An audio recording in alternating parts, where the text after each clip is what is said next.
Welcome to a special episode of The Dissection. I'm here on the ground today at the EFF National People's Assembly, and I'm going to be giving you guys some on-the-ground footage, on-the-ground coverage. Got their policy document here in front of us, the program, everything that's going to be going down.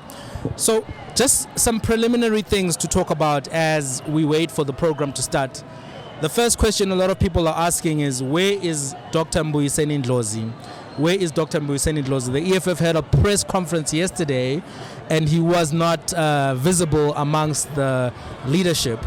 And today, as I'm looking at the stage of all of the CCT leaders, I cannot spot him. He's not yet presently on the stage. So that is a key question that a lot of people are asking to see, because as you know, there's been a lot of people leaving the EFF from, not a lot of people, let me be accurate. Some people have left notable figures. Floyd Chivambu, we saw Floyd Chivambu leaving. We also saw Advocate Dalimpofu leaving. So some people are like, okay, so what's happening? What's the implication of that? So in a sense, I think it's a valid question, although I think it's an over-exaggerated question. Some people are going to leave political parties at a time like this when the ground is moving. But that doesn't in and of itself mean that, the political party is imploding or anything of that effect. So that's the first question. We'll talk more about it. I'll try to get a definitive answer on where the man is, if the man is still going to be active in the EFF, and what are the implications thereof.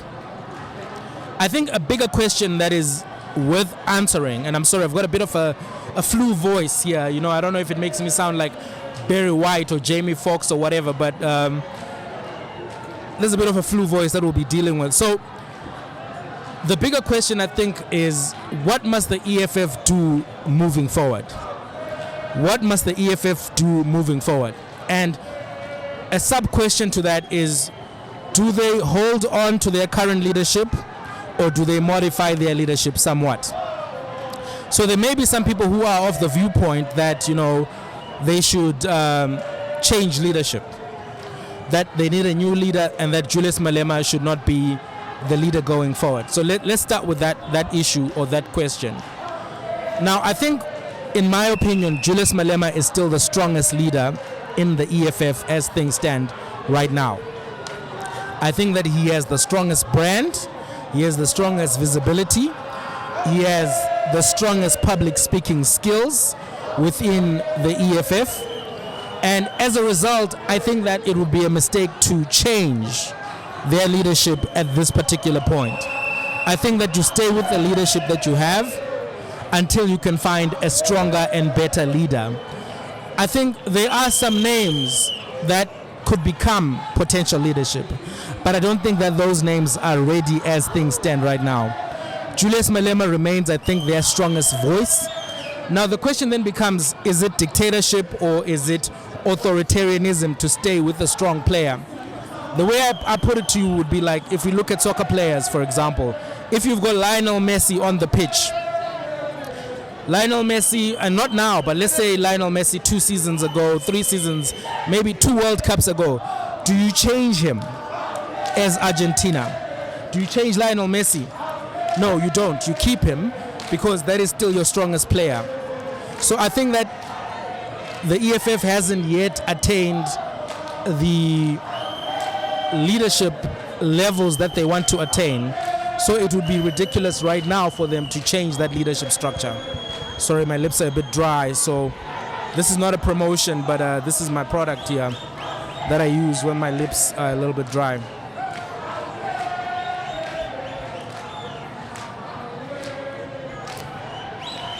So the first question would be, change of leadership at the top?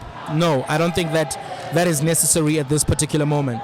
Then the second question becomes, should the EFF merge with MK at this particular point, or should they have followed the advice that was given of a merger?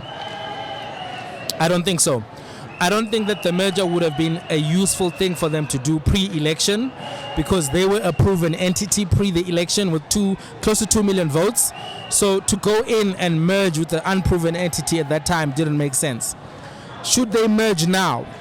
I don't think that they can merge now because of the way that the departures were done, and I don't think that there's enough goodwill and good blood to do it at this particular point. I think that the Progressive Caucus was perhaps the best idea that was presented at the time, but once that fell through, the idea of a merger or potential merger is something that it's water under the bridge. So we've covered two elements now. Julius Malema, I don't think he should step down or move aside. I don't think that they can merge with MK right now. Also, MK hasn't even done a second election. They are only right now going to a 1-year birthday celebration. A lot of dynamics need to be proven before an older entity can go into a newer entity. Let's say right now there's a YouTube account called The Dissection, and there's another YouTube account called SMWX. Which one should merge with which one? Of course, The Dissection is a younger channel. It's growing and it's doing well, but should it merge with SMWX or should SMWX merge with The Dissection? I think not for SMWX. I'm just teasing. Of course, MK came in with a lot more votes, and there's an argument on the basis of the votes that they got, but I still think it would be premature to make that call at this particular point. So if those two options are not available, what must the EFF do at this particular conference? So number one, they must have a well-organized conference. And I think so far, so good. This conference has been, from all of the things that I've been doing behind the scenes to collect my accreditation and all of that, everything has been running smoothly. The access to the venue, the stage management, a lot of the elements and dynamics of this particular event have been well managed up until this particular point. So that's number one. They have to have a well-organized conference. Number two, they need to actually be able to present their policy offering in a cohesive manner. So they've got this is a rule book here that they've got, and then they've got a policy document that they've shared with everybody, and that also is something that I think they've done well in a well-coordinated fashion. They have to show South Africa that they have numbers. They have to show South Africa that they are organized.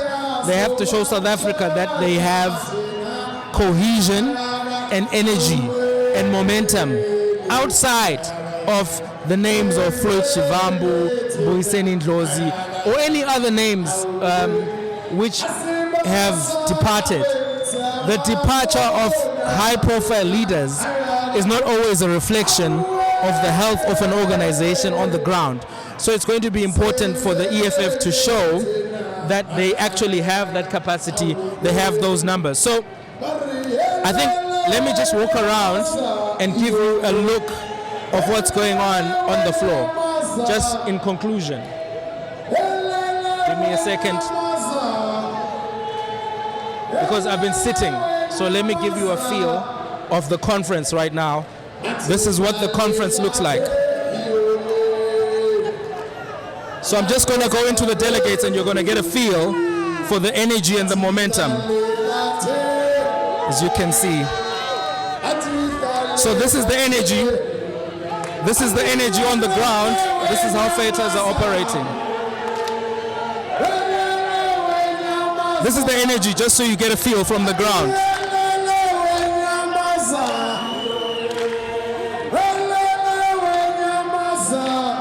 So as you can see, there's energy, there's enthusiasm. People are here, they're excited to vote for their leaders. And that's where we're going to leave it.